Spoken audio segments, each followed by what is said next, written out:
संक्रांति में दान का महात्म्य। व्यास जी कहते हैं, कश्यप मुनि के अंश और अदिति के गर्भ से उत्पन्न होने के कारण सूर्य आदित्य के नाम से प्रसिद्ध हुए। भगवान सूर्य विश्व की अंतिम सीमा तक विचरते और मेरुगिरी के शिखरों पर भ्रमण करते रहते हैं। ये दिन रात इस पृथ्वी से लाख योजन ऊपर रहते हैं। विधाता की प्रेरणा से चंद्रमा आदि ग्रह भी वहीं विचरण करते हैं। सूर्य 12 स्वरूप धारण करके 12 महीनों में 12 राशियों में संक्रमण करते रहते हैं। उनके संक्रमण से ही संक्रांति होती है, जिसको प्रायः सभी लोग जानते हैं।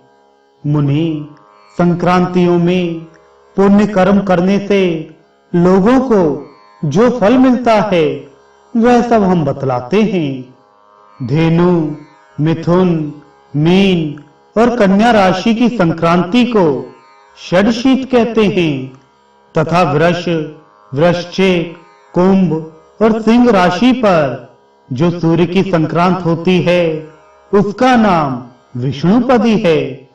षडशीती नाम की संक्रांति में किए हुए पुण्य कर्म का फल 86,000 गुना, विष्णुपद में लाख गुना और उत्तरायण या दक्षिणायन आरंभ होने के दिन कोटि कोटि गुना अधिक होता है। दोनों अयनों के दिन जो कर्म किया जाता है वह अक्षय होता है। मकर संक्रांत में सूर्योदय के पहले स्नान करना चाहिए। इससे 10,000 गोदान का फल प्राप्त होता है। उस समय किया हुआ तर्पण, दान और देव पूजन अक्षय होता है। विष्णुपदी नामक संक्रांति में किए हुए दान को भी अक्षय बताया गया है। दाता को प्रत्येक जन्म में उत्तम निधि की प्राप्ति होती है। शीतकाल में रुईदार वस्त्र दान करने से शरीर में कभी दुख नहीं होता।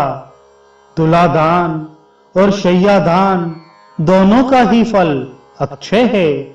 माघ मास के कृष्ण पक्ष की अमावस्या को सूर्योदय के पहले जो तिल और जल से पितरों का तर्पण करता है वह स्वर्ग में अक्षय सुख भोगता है।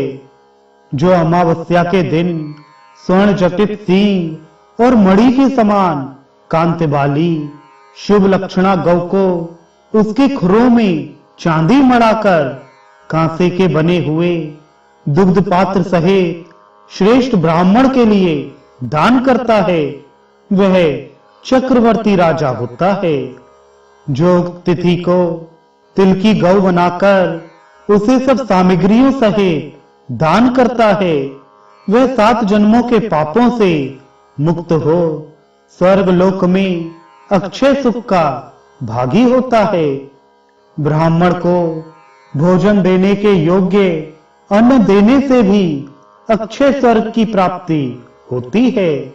जो उत्तम ब्राह्मण को अनाज, वस्त्र, घर आदि दान करता है उसे लक्ष्मी कभी नहीं छोड़ती। माघ मास के शुक्ल पक्ष की तृतीया को मनवंतर तिथि कहते हैं।